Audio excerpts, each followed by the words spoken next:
So very recently, pretty much every educational system in the world, in the United States and the world beyond, has had to go online.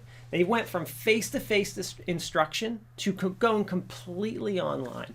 And I just wanted to talk a little bit about that because I've been seeing some discussion recently, especially in the media, about how maybe online courses aren't very good or they're not appropriate or teachers are struggling, and why would that be in an online environment? And I just want to address a couple of these issues because I think it's something that does need to be addressed. So first of all, and I've talked about this in other videos, that there is the difference between online learning and face-to-face as far as like learning achievement goes, is that a well-designed online course is as good for learning, will produce the same results as a well-designed face-to-face course.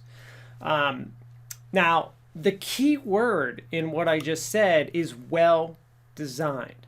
So one of the things that I've seen is, I've seen people talk about maybe their son or daughter is having a bad experience in the online environment, or the teacher doesn't know what they're doing, or the course doesn't seem to be designed very well. I just want to point out that the emergency situation that we're experiencing from coronavirus is not what a good online course is meant to do or does. We have to remember that, first of all, our teachers had planned a year to teach face-to-face. Secondly, we have to remember that our teachers are super stressed about the safety of themselves, their students, their families, the job security, and everything that's happening in the world. And third, we have to remember that our teachers were given maybe days to a week to all of a sudden just be online. They weren't given any prep. They weren't given notification. They weren't given a chance to develop a good foundational online course.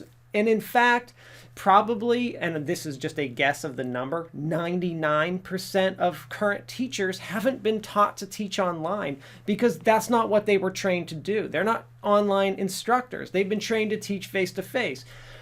Designing a course for online involves a whole other set of instructional strategies, a whole other set of skills. Now, many of those skills and strategies from face-to-face can be carried over, but it still involves a lot. It also involves, there might be a teacher who doesn't really have to use a lot of technology in the classroom to all of a sudden using things like a learning management system and learning how to grade online and do all kinds of things online that they never had to do without any training.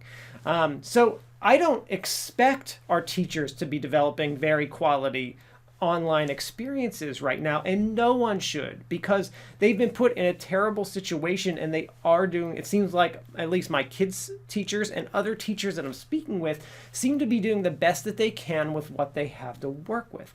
So we have to remember that this emergency situation, so if you're seeing like a bad online course from your son or daughter's teacher, that doesn't mean online instruction is bad. It means that teacher was probably put in a really terrible situation and is doing the best they can with what they have to work with.